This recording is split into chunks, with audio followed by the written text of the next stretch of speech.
சுண்ணாம்பு அடிச்சுக்கிட்டு ஒரு பீடாக்கடை வாசலில் படுத்துட்டு இருந்தேன். எங்கள் அம்மா வந்தாங்க. எங்கள் லட்சுமண பையன் எங்கே இருக்காங்க? இந்த படத்துலையோ என் பையன் சிவப்பு அழகாக இருப்பான். நேராக பாரதிராஜ் சார் ஆஃபீஸ் கூட்டு போனேன். அழகியோட ஹீரோ செலெக்ஷன் ஆள் அகிர் பையன் மாதிரி இருக்கான். அது பாரதிராஜ் சார் வந்தார். மாலையை போட்டோம், எழுந்து. ஏன்னா ஒரு 3 நாள் வெயிட் பண்ணேன். 3 நாள் கழிச்சு கார்த்திக் கிடச்சிட்டார்.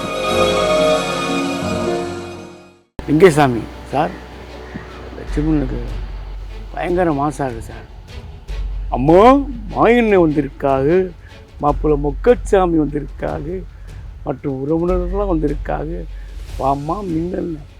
அதை வச்சு தான் இன்னை வரைக்கும் சோறு சாப்பிட்டுருக்கேன். மாயண்ணை வந்திருக்காக, மாப்பிள்ளை மொக்கச்சாமி வந்திருக்காக, வாமா மின்னல். வடிவேல் சார் கூட நடிக்கிறவங்க அவர் தான் சொல்லி தருவார். நான் ஏபிசிடி படத்தில் பஸ்ஸில் ஒரு காமெடி இருக்கும். வச்சுன்னா மணி 5:30 பஸ்ஸு மெயின் ரோடில் போகும்போது இருட்டிடும், ஒரே டேக்கில் பண்ணணும். நான் உட்காந்து பண்ணி காமிக்கிறேன், நீங்கள் காமிச்சார், ஒரே டேக்கில் பண்ணிட்டேன். அவர் ஏற்கனவே எடுத்தாருங்க. எந்த டிக்கெட்டியா சொல்ற? செத்துட்டாருங்க. நம்ம திரையில் உங்களை தான் அவங்க தொடர்ந்து பார்க்கலாம், தொடர்ந்து சிரிக்கலாம். இல்லை சார், 2026 சரியில்லை. பெரிய பெரிய திரைப்படங்கள்லாம் இறந்துட்டாங்க. 2027 சினிமா ஆரோக்கியமாக இருக்குது. 2-2-7 சூப்பராகும். அந்த மம்முட்டி ஆனந்த படத்தில் அவர் வீட்டை விட்டு வெளியே போகும்போது நான் காலை பிடிச்சி, ஐயா திருவிழா வந்தனுக்கு சோறு போட்டு வேலையும் கொடுத்தீங்க, நீங்கள் எதுக்கே வெளியே போகிறீங்க, இந்த வீட்டில் எல்லாம் நல்லவங்க. அதை மம்முட்டி சார் மானியத்தில் பார்த்துட்டு, எங்கே சாமி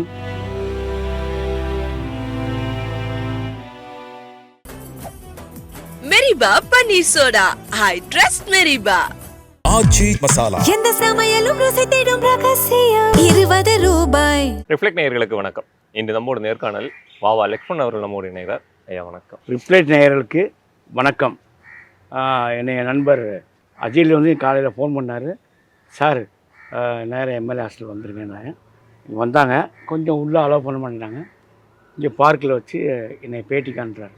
ஆரம்ப காலத்தில் நீங்கள் சினிமாவுக்கு வர்றதுக்கு முன்னாடி இந்த சினிமாவுக்குள்ளே வரணும் அப்படிங்கிற ஒரு எண்ணம் உங்களோட அடி வந்து எத்தனை வயசில் சினிமாவுக்குள்ளே அடி வந்தீங்க? 14 வயசு. அதாவது மதுரையில் விஜி கணேசன் ஒருத்தர் இருந்தார். அவர் எனக்கு அறிமுகம் கிடச்சி சின்ன சின்ன கேரக்டர் நடிக்க வச்சார். அவர் கிருபாசங்கர்னு ஒருத்தர் மதுரைக்கு வர்றாரா, உன்னை அறிமுகப்படுத்தினார். நைனான் தான் கூப்பிடுவோம் எல்லாம் செல்லாமல். அவர் நிறையா இயக்குநரை உருவாக்குனவர். அவர்கிட்ட நான் அவன் வந்தால் விஷ் பண்ணேன். திடீர்னு ஒன்றா நைனா மதுரைக்கு வந்தார்.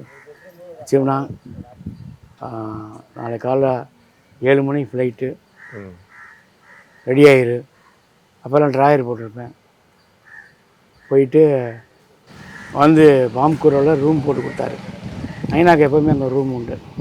சரி, டக்குன்னு குளிச்சுட்டு பாண்டி பஜார் போயிட்டு பேண்ட் ஷர்ட்டை வாங்கிட்டு நேராக பாரதிராஜ் சார் ஆஃபீஸ் கூப்பிட்டு போனேன். அழகியோட ஹீரோ செலெக்ஷனுக்கு வரிசையில் நின்றுருந்தேன். அப்புறம் பாரதிராஜ் தம்பி ஜெயராஜ் நைனா உள்ளே கூட்டுவாங்க. அவங்க அண்ணன் வந்துக்கிட்டு இருக்காரு. நைனா யார் பையன்? மதுரைக்கார பையன், ஆள் அகிர் பையன் மாதிரி இருக்கான். பாரதிராஜ் சார் வந்தார். மாலையை போட்டோம், எழுந்து கொடுத்தோம். ஏன்னா ஒரு 3 நாள் வெயிட் பண்ணேன். 3 நாள் கழிச்சு கார்த்திக் கிடச்சிட்டார்.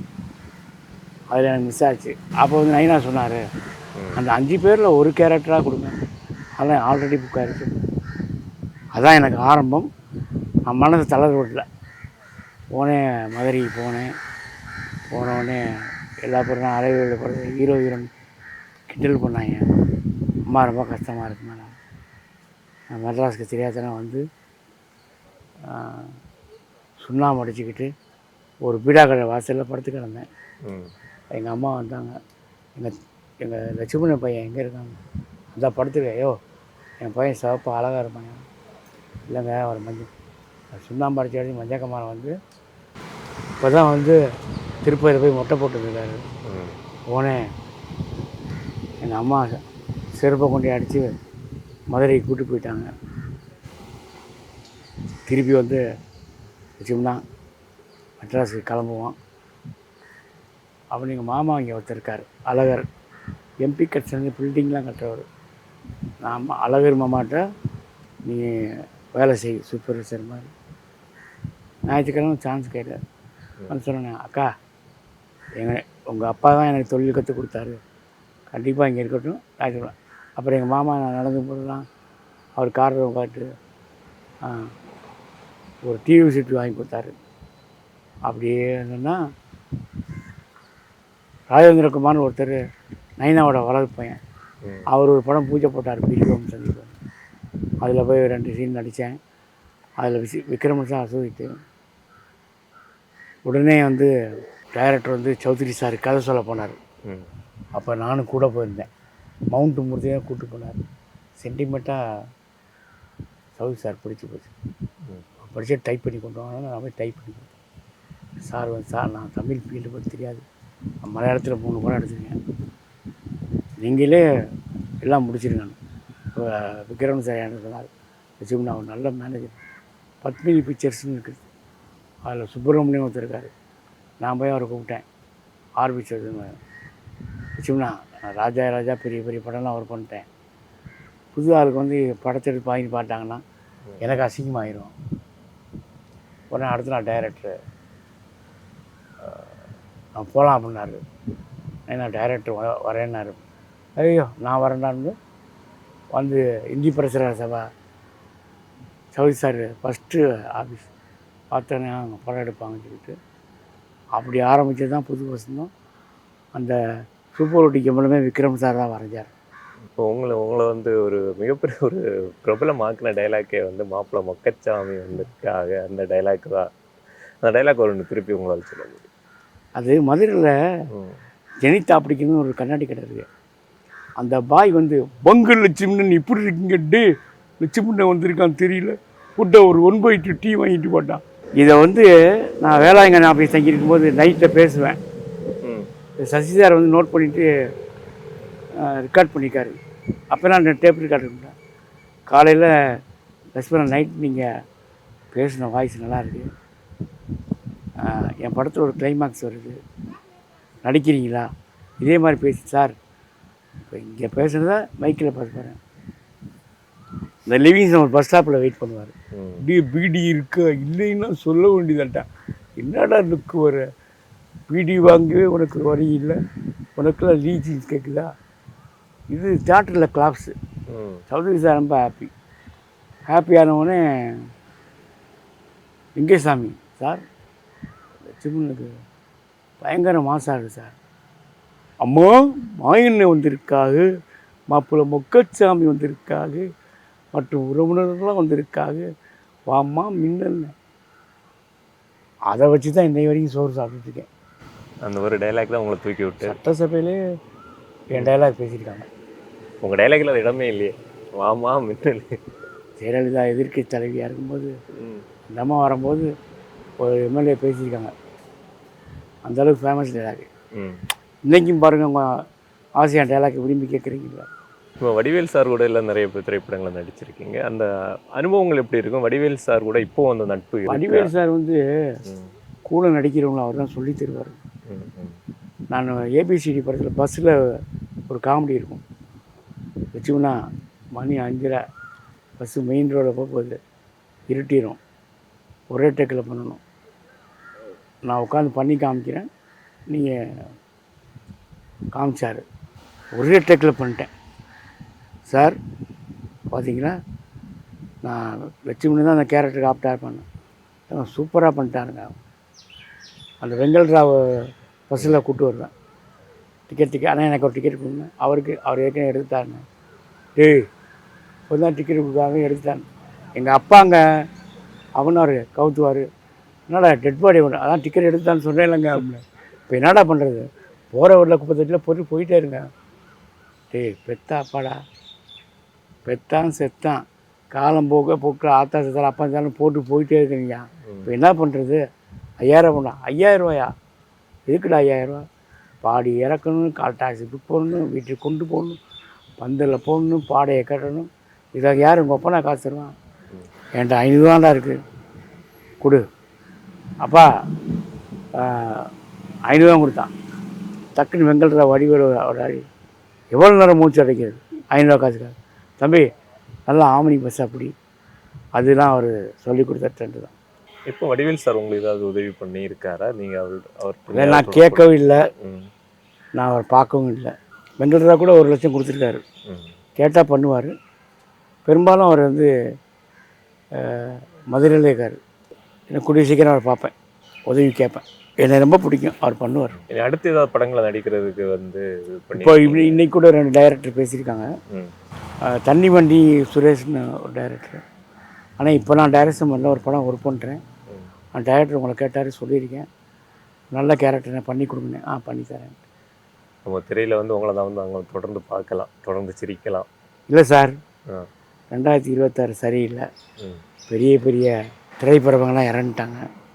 2027 சினிமா ஆரோக்கியமாக இருக்குது. 2-2-7 சூப்பராகும். 2027 ஒரு கம்பேக்கை எதிர்பார்க்கலாம். நான் அடுத்த தடவை வந்து பேட்டி கொடுக்கறதுக்கு உங்கள் சேனலில் வந்து கொடுப்பேன். அந்தளவு தெம்பாகிடுவேன், உறுதி ஆயிடுவீங்க. சரி, ஓகே. இதுக்கு முன்னாடி நீங்கள் நடித்த காலங்களில் உங்களுக்கு நீங்கள் நடித்த திரைப்படங்களே உங்களுக்கு பிடிச்ச காமெடி அந்த மாதிரி எந்த சீனை நீங்கள் சொல்லுவீங்க? ஆனந்தம் படத்தில் அந்த அன்பே பொன்னி அரிசி, அந்த காமெடி தான். நிறைய பிரபலங்கள் கூட நடிச்சிருக்கீங்க. நீங்கள் வந்து இவர் கூட நடிக்கணும் அப்படின்னு எதிர்பார்த்து நீங்கள் நடிக்க முடியாத நடிகர்? நான் இன்னும் கமல்ஹாசன் கூட தான் நடிக்கலை, ரொம்ப ஆசையாக இருக்குது. ரஜினி சார் கூட 2 படம் பண்ணிட்டேன். அந்த மம்முட்டி ஆனந்தம் படத்தில் அவர் வீட்டை விட்டு வெளியே போகும்போது நான் காலை பிடிச்சி, ஐயா திருவிழா வந்தவனுக்கு சோறு போட்டு வேலையும் கொடுத்தீங்க, நீங்கள் எதுக்கே வெளியே போகிறீங்க, இந்த வீட்டில் எல்லாம் நல்லவங்க. அது மம்முட்டி சார் மானியத்தில் பார்த்துட்டு, எங்கே சாமி சூப்பராக நடிச்சிருக்கான். அது மம்முட்டி சொன்னது, கண்ணுக்குள்ளே ஜென்ஸுக்கு தண்ணி உள்ளே நிற்கணும், வெளியே வரக்கூடாது. அவர் தான் அந்த கிளிக்ஸின்லாம் போட்டு விட்டார், ரொம்ப பாராட்டார். அந்த படம் ஃபஸ்ட் காப்பி பார்த்தோன்னே மம்முட்டி வந்து, இனிமேல் நீ நடிக்க போ, மேனேஜரை தூக்கி போட்டுட்டார். அதுலேருந்து நான் நடிக்கிறேன் ஆகிட்டேன். இப்போது இந்த 2026 ஒரு போதாத காலம் திரைத்துறைக்குன்னு சொன்னீங்க. மிகப்பெரிய 2 ஜாம்பவான்களை வந்து நம்ம இழந்துட்டோம். பாரதிராஜா இறந்து 17 நாளில் இவர் இறந்துட்டார். பாக்கியராஜ் சார் இறக்குற அன்னைக்கு பாரதிராஜா சாருக்கு காரியம். அவருடைய இந்த திரைப்பயணங்கள் இப்படி இருந்தால் அவங்க கூட நீங்கள் கண்டிப்பாக யார்? பாரதிராஜா சார். அதெல்லாம் அலைரோலி செலெக்ஷன் கிடைக்கல. ஆனால் பாரதிராஜா வீரசிங்கம்னு அவர் அசோசியேட் இருக்கார். பாரியா லட்சுமி பொறுமையாக இருந்தான். இன்றைக்கி ஒரு காமெடினா நடிக்கிறான். ஹீரோலாம் வந்து ஒரு படம் ஓடலைன்னா வீட்டில் இருப்பாங்க, காமெடின்னு எப்பவுமே நடிச்சிட்டு இருப்பாங்க அப்படின்னு நிறையா பேர் சொல்லியிருக்காரு. அவர் கையில் ஒரு பிடி செல்வகுமார் ஒரு விருது கொடுக்கும்போது பாரதிராஜா கையில் வாங்கினேன்.